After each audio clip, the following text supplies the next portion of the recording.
नमस्कार दोस्तों, स्वागत है आपका अपने चैनल जिसका नाम है केवल एग्जाम। इसमें हम यूपी पीसीएस और आरओ री एग्जाम के लिए जीएस को कंप्लीट कर रहे थे। जीएस का क्विक रिवीजन कर रहे थे, जिसमें हम घटना चक्र जो पूर्वावलोकन आती है उसका जीएस पॉइंटर पढ़ रहे थे। आज जो हम पढ़ने जा रहे हैं वह हेडिंग का नाम क्या है, जो कि आप अपनी स्क्रीन पे देख पा रहे हैं, भारत का संवैधानिक विकास।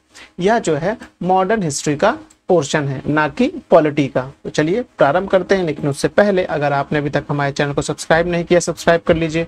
वीडियो अच्छी लग रही है तो लाइक करिए और अपना सुझाव देने के लिए कमेंट भी करिए। रेगुलेटिंग एक्ट पारित किया गया था कब? 1773 ईस्वी में। प्रथम बार गवर्नर जनरल ऑफ बंगाल के पद हेतु प्रावधानित किया गया था। रेगुलेटिंग एक्ट 1773 में किया गया था। बंगाल की बात करी जा रही है, ना कि भारत की। जब भारत के गवर्नर जनरल की बात आएगी तो वो 1833 आएगा। रेगुलेटिंग एक्ट के प्रावधान के अंतर्गत बिहार के एक प्रांतीय सभा की स्थापना की गई थी। 1774 ईस्वी में की गई थी। भारत में सर्वप्रथम सर्वोच्च न्यायालय की स्थापना हुई थी कब? रेगुलेटिंग एक्ट के अधिनियम के तहत हुई थी। और कब हुई थी? 1773 में। ईस्ट इंडिया कंपनी द्वारा स्थापित उच्चतम न्यायालय के प्रथम मुख्य न्यायाधीश कौन थे? एलिजा एम्पे थे। भारत के गवर्नर जनरल को एक्ट के द्वारा अपनी सम्मति के निर्णय को अस्वीकार करने का अधिकार मिला। कब मिला? 1786 ईस्वी में मिला। अधिनियम जिसके तहत लॉर्ड कॉर्नवालिस को अपनी काउंसिल के फैसले को रद्द करने का अधिकार मिला, वो 1786 के एक्ट के द्वारा मिला। 1793 ईस्वी में एक विनियमन द्वारा जिला कलेक्टर को उसकी न्यायिक शक्तियों से वंचित कर दिया गया और केवल संग्राहक अभिकर्ता बना दिया गया।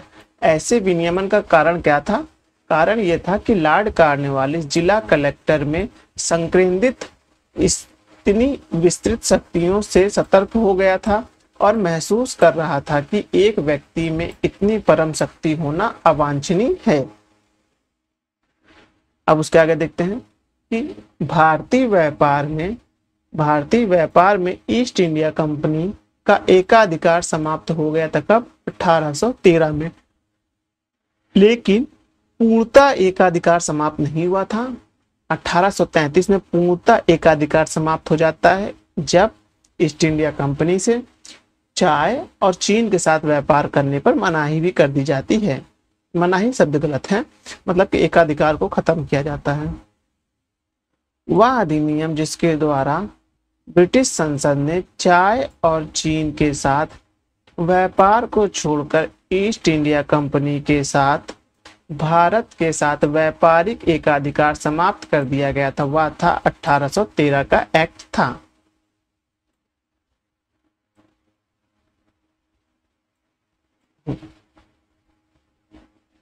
चार्टर एक्ट 1813 भारत के लिए महत्वपूर्ण समझे जाने का कारण है। क्या कारण है? इसके द्वारा भारतीयों की शिक्षा के लिए वित्तीय प्रावधान किया गया था। चार्टर एक्ट 1833 में ईस्ट इंडिया कंपनी की व्यापारिक गतिविधियों का समापन काउंसिल के परम सत्ताधारी के पदनाम को भारत के गवर्नर जनरल के पदनाम से बदल काउंसिल के गवर्नर जनरल के विधिकर्ता की सभी शक्ति प्रदान करना तथा गवर्नर जनरल के काउंसिल में विधि सदस्यों के रूप में एक भारतीय की नियुक्ति का प्रावधान में से नहीं था। क्या नहीं था? गवर्नर जनरल की काउंसिल में विधि सदस्य के रूप में एक भारतीय के नियुक्ति से संबंधित था। एक मिनट रुकिएगा।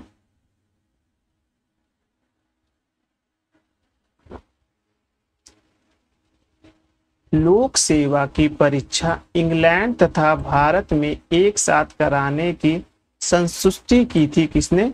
मॉन्टेग्यू चम्सफोर्ड रिपोर्ट के द्वारा की गई थी। नागरिक सेवाओं के लिए प्रतियोगी परीक्षा प्रणाली के सिद्धांत स्वीकार किया था किसने? कब किया था? 1853 में। मतलब कि एक प्रतियोगी परीक्षा होनी चाहिए, इस तरह की बात सबसे पहले कब स्वीकार की गई थी? 1853 में स्वीकार की गई थी। तो याद रखिएगा ये दोनों ही क्वेश्चन। पहली बार भारत में एक क्रियाशील विधान परिषद का सृजन किया गया था। कब? 1853 में किया गया था।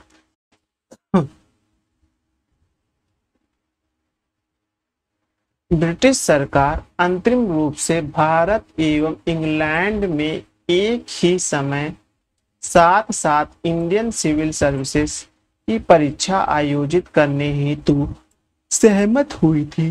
कब हुई थी? 1922 में सहमत हुई थी। भारतीय सिविल सेवा के संदर्भ में सत्य कथन है। भारत सरकार अधिनियम 1919 में भारतीय सिविल सेवा के लिए एक अलग परीक्षा का प्रावधान किया गया जो भारत में होनी थी। भारतीय सिविल सेवा में 1941 में भारतीयों का प्रतिशत यूरोपीय से अधिक था। तो याद रखिएगा ये कब का समय है? जब आप देखेंगे कि भारत में नेशनल मूवमेंट चल रहा था। नियंत्रण परिषद की स्थापना पिट्स का अधिनियम 1784 के माध्यम से। सर्वोच्च न्यायालय की स्थापना नियामक अधिनियम यानी कि रेगुलेटिंग एक्ट, इसी को हिंदी में लिख दिया है, 1773 के। ईसाई मिशनरियों को भारत में कार्य करने की अनुमति चार्टर एक्ट 1813 की वजह से। गवर्नर जनरल परिषद में कानूनी सदस्य की नियुक्ति 1833 में हुई थी। अब भारत के उपनिवेशी सरकार के अधिनियम का प्रावधान। चार्टर एक्ट 1813 भारत में कंपनी के व्यापार का एकाधिकार समाप्त कर दिया गया। रेगुलेटिंग एक्ट 1773 कंपनी के निर्देशों को कंपनी के प्रबंधन से संबंधित सभी समाचार, सभी पत्राचार और दस्तावेज ब्रिटिश सरकार को प्रस्तुत करने को कहा गया। एक्ट ऑफ 1858 शासन का अधिकार ईस्ट इंडिया कंपनी से ब्रिटिश क्राउन को हस्तांतरित कर दिया गया। पिट्स इंडिया एक्ट 1784 भारत में ईस्ट इंडिया कंपनी के कार्यों को पूरी तरह से विनियमित करने के लिए ब्रिटिश में एक बोर्ड ऑफ कंट्रोल स्थापित करना। बोर्ड ऑफ कंट्रोल की स्थापना जिस अधिनियम के अंतर्गत की गई थी वह था पिट्स इंडिया एक्ट 1784 के तहत की गई थी। ये सारे जो है ना, आप इसमें से आप चार्टर एक्ट तो देख सकते हैं। हाँ, ये दोनों क्वेश्चन पे टिक कर लिए क्योंकि दोनों ही इंपॉर्टेंट हैं। क्योंकि ये जो क्वेश्चन क्लैश करता है ये आपको मॉडर्न इंडिया के साथ साथ जो भारत में संवैधानिक विकास हो रहा था, पॉलिटी के सेक्शन देखेंगे तो उससे ये क्लैश करता है। तो ये इंपॉर्टेंट हो जाता है, हौच पौच भी काफी दिमाग में होता है, तो इसलिए इसको ध्यान रखिएगा। अब आगे देखते हैं कि ईस्ट इंडिया कंपनी ने भारत के व्यापारिक एकाधिकार को खो दिया था। कब? 1833 ईस्वी में खो दिया था। कब? 1833 ईस्वी में खो दिया था। वर्तमान उत्तर प्रदेश सरकार द्वारा संपूर्ण क्षेत्र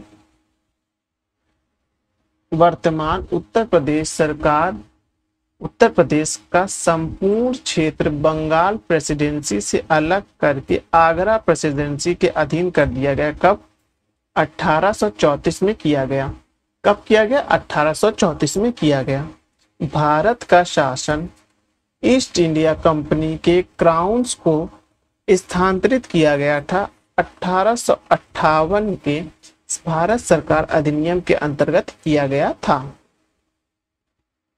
ये जो क्वेश्चन देख रहे हैं ना उत्तर प्रदेश वाला, ये आपका जब उत्तर प्रदेश स्पेशल जीके पढ़ेंगे उससे वहां आपको पढ़ने को मिल जाएगा, क्योंकि स्पेशल ये उत्तर प्रदेश के क्वेश्चन में आता है, तो इसको भी आप ध्यान रखिएगा। एक मिनट रुकिएगा।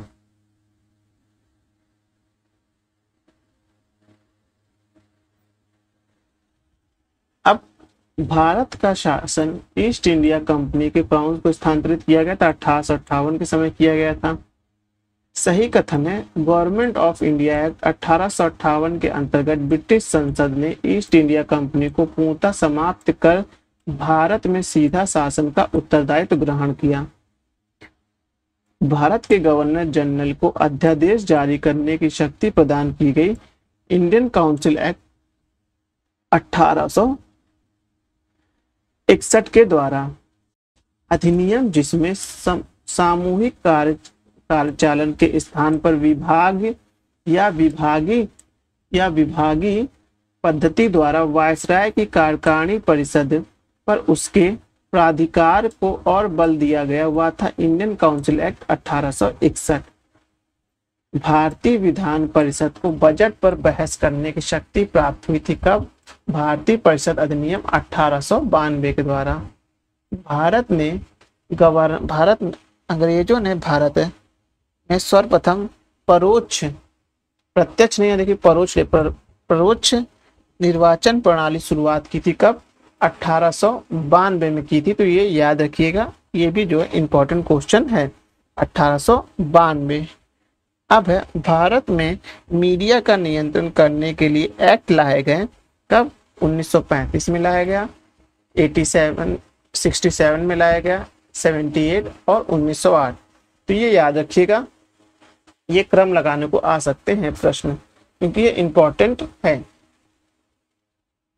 अब है कि बॉम्बे, मद्रास और कलकत्ता में उच्च न्यायालय की स्थापना की गई कब? 1861 में की गई। ये भी इंपॉर्टेंट है, क्योंकि सब लोग 1773 वाला सबको याद रहता है, ये अक्सर लोग भूल जाते हैं, तो इसको भी एक ध्यान रखिएगा। 1861 वाला। 1861 का इंडियन काउंसिल एक्ट, 1892 का इंडियन काउंसिल एक्ट, 1909 का इंडियन काउंसिल एक्ट और 1919 का गवर्नमेंट ऑफ इंडिया एक्ट में से भारत में ब्रिटेन के सभी संवैधानिक प्रयोगों में से सबसे कम समय तक चला 1919 का इंडियन काउंसिल एक्ट चला। क्योंकि इसके बाद आप देखेंगे कौन आ जाता है, वो 1919 का 9 कम चला और 19 का 19 आ जाता है। तो ये जो सबसे कम मुश्किल से 10 वर्ष चला था, तो ये भी ध्यान रखिएगा। भारत में सांप्रदायिक प्रतिनिधित्व की व्यवस्था जिस अधिनियम के द्वारा की गई थी वो था मार्ले मिंटो सुधार 1909।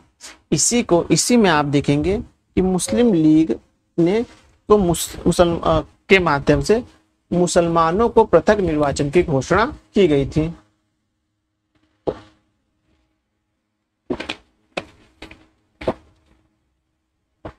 आगे देखते हैं, 20 अगस्त 1917 के सुधारों की घोषणा की जाता है मॉन्टेगू चेम्सफोर्ड के नाम से।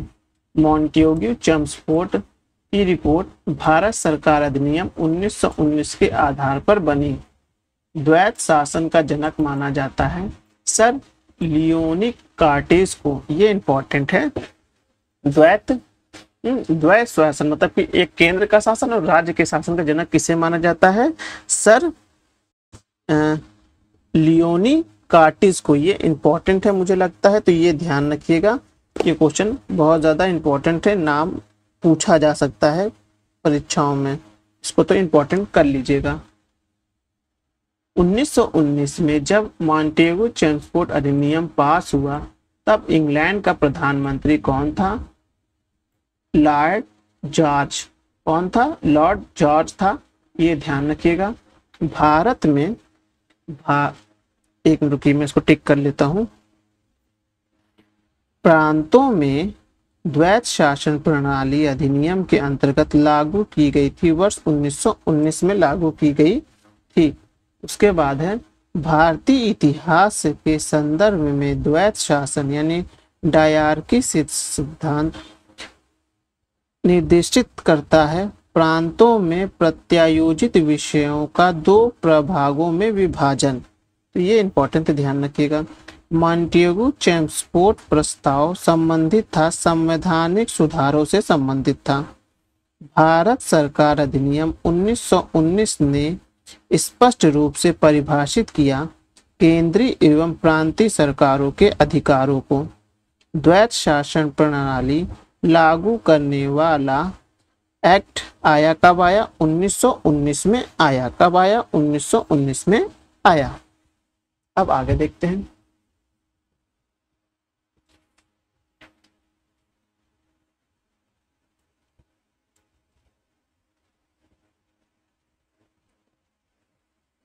भारत सरकार अधिनियम के बारे में सत्य कथन है। इस अधिनियम में केंद्रीय एवं प्रांतीय विषयों को अलग कर दिया गया तथा भारत सरकार अधिनियम 1919 और 1921 में लागू हुआ तथा मॉन्टेगू भारत के राज्य सचिव और लॉर्ड चैम्सफोर्ड भारत के वायसराय बने। अब कथनों कारण के प्रश्न। कथन है, भारत सरकार अधिनियम 1919 के प्रवर्तन के साथ शासन का ढांचा और उसकी विशेषताएं एकात्मक और केंद्रीय ही रही। कारण क्या था? सत्ता का एक बड़ा भाग प्रांतों को प्रायोजित किया गया। तो पहला गलत है लेकिन आर सही है। द्विशासन का अर्थ प्रशासन के विषयों पर दो वर्गों में विभाजित था। प्रांतों में उत्तरदायित्व शासन के बोध का प्रवर्तन कराने को प्रत्ययन किया गया था। तो ये दोनों ही सही है, इसकी सही व्याख्या भी करता है। अब है कि भारतीय उच्चायुक्त के पद का सृजन हुआ भारत सरकार अधिनियम 1935 में। भारत सरकार अधिनियम 1935 के मुख्य तत्वों में सम्मिलित था एक संघ का प्रावधान और प्रांतों को स्वायत्तता देना। भारत सरकार अधिनियम 1935 आधारित था साइमन कमीशन की रिपोर्ट पर आधारित था। 1935 के भारत सरकार अधिनियम की विशेषता थी गवर्निंग प्रांतों में द्वैत शासन की समाप्ति। गवर्नर जनरल को विधायी क्रियाओं में निषेधाधिकारी ने वीटो की शक्ति तथा स्वयं द्वारा विधि बनाना। भारत सरकार अधिनियम 1935 ने समाप्त किया था प्रांतीय द्वैत शासन व्यवस्था को। गवर्नमेंट ऑफ इंडिया एक्ट 1935 में प्रांतीय स्वशासन का उपबंध था।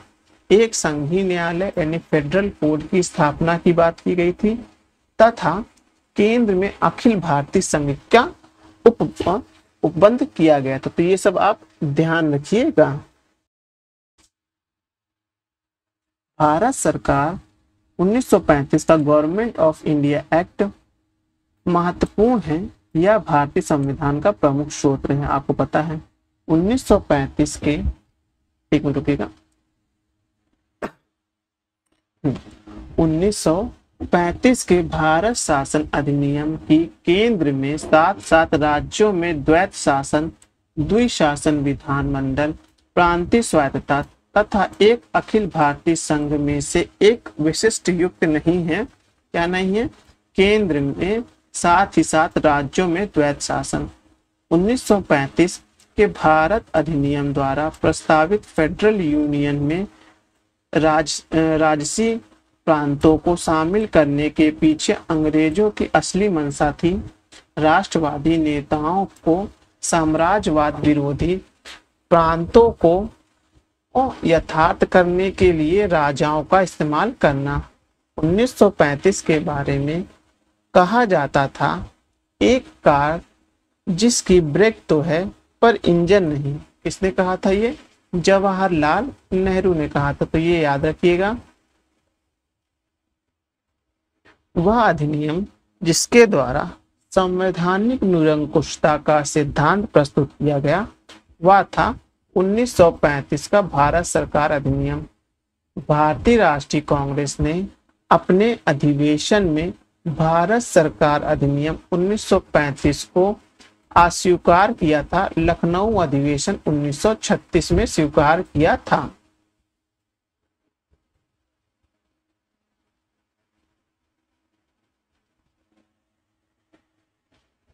अब है केंद्रीय विधानसभा के निर्वाचन जो भारतीय शासन अधिनियम 1919 के तहत हुआ था वह था 1923 का निर्वाचन, 1926 का, 1930, 34, 45 तक का हुआ था।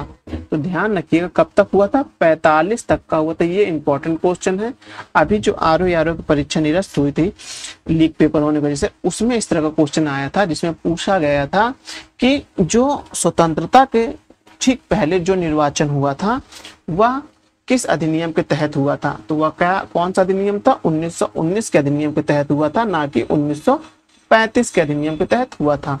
वर्ष 1900, लेकिन जो नोट नीचे लिखा है उसको देखते हैं। वर्ष 1937 में हुए प्रांतीय विधानसभा चुनाव भारत सरकार अधिनियम 1935 के तहत किया गया था। तो 1935 के तहत कौन सा प्रांतीय विधानसभा चुनाव हुआ था, वह हुआ था 1937 का। तो ये इंपॉर्टेंट है, ध्यान रखिएगा। भारत सरकार अधिनियम 1935 को गुलामी का अधिकार पत्र कहा था किसने, जवाहरलाल नेहरू ने कहा था गुलामी का अधिकार पत्र। ये जवाहरलाल नेहरू ने कहा था 1935 को। और एक ऐसी कार जिसकी ब्रेक तो है पर इंजन नहीं, ये भी किसने कहा था 1935 के अधिनियम को, जवाहरलाल नेहरू ने कहा था। भारत सरकार अधिनियम 1935 में अंतर्विष्ट अनुदेश पत्र ने इंस्टीट्यूट ऑफ इंस्ट्रक्शन को वर्ष 1950 में भारत के संविधान में समाहित किया गया राज्य के नीति निर्देशक तत्व के रूप में। इसे राज्य के नीति निर्देशक तत्व के रूप में स्वीकार किया गया। इसी को आप 1935 के अधिनियम में क्या पढ़ेंगे कि इंस्टीट्यूट ऑफ इंस्ट्रक्शन, मतलब कैसे कोई कार्य, कोई संस्था कैसे कार्य करेगी उसके लिए, और उसी को राज्य के नीति निर्देशक तत्व कहा गया। यह कहा, मुझे इस आरोप के संबंध में कोई क्षमा नहीं मांगनी है कि संविधान के प्रारूप में गवर्नमेंट ऑफ इंडिया एक्ट 1935 के एक भाग को पुनः उत्पादित कर दिया गया। तो इसने कहा था, भीमराव अंबेडकर ने यह वाक्य कहा था। क्या आप मुझे एक भी स्वतंत्र देश दिखा सकते हैं जहां पृथक मताधिकार हो? अंग्रेज जा चुके हों परंतु वो शरारत छोड़ गए हैं। उपयुक्त बात संविधान सभा के बहस में कहा था सरदार वल्लभ भाई पटेल ने कहा था। अब है डीरेगुलेटिंग एक्ट 1973 में क्या आया था, सुप्रीम कोर्ट की स्थापना हुई थी। फिर भारत सरकार अधिनियम 1909 में क्या हुआ था, सांप्रदायिक निर्वाचन मंडल का प्रवर्तन हुआ था। भारत सरकार अधिनियम 1919 में वैश्य शासन का प्रारंभ हुआ था। भारत सरकार अधिनियम 1935 में क्या हुआ था, प्रांतों की स्वायत्तता के लिए प्रावधान किया गया था। भारत शासन अधिनियम 1935 के द्वारा स्थापित संघ की अवशिष्ट शक्ति दी गई थी, किसे, गवर्नर जनरल को दी गई थी। भारत परिषद इंडियन काउंसिल को समाप्त किया गया था। कब, भारत सरकार अधिनियम 1935 के द्वारा किया गया था। तो अब हम नेक्स्ट वीडियो में जो देखेंगे वह देखेंगे आधुनिक भारत का इतिहास, और 2 वीडियो में इसको भी खत्म कर देंगे। तो इस तरह हमारा पूरे आधुनिक भारत के इतिहास का जो विविध वाला पोर्शन कंप्लीट होके पूरा हिस्ट्री हमारी कंप्लीट हो जाएगी। चलिए वीडियो यहीं समाप्त करते हैं। धन्यवाद।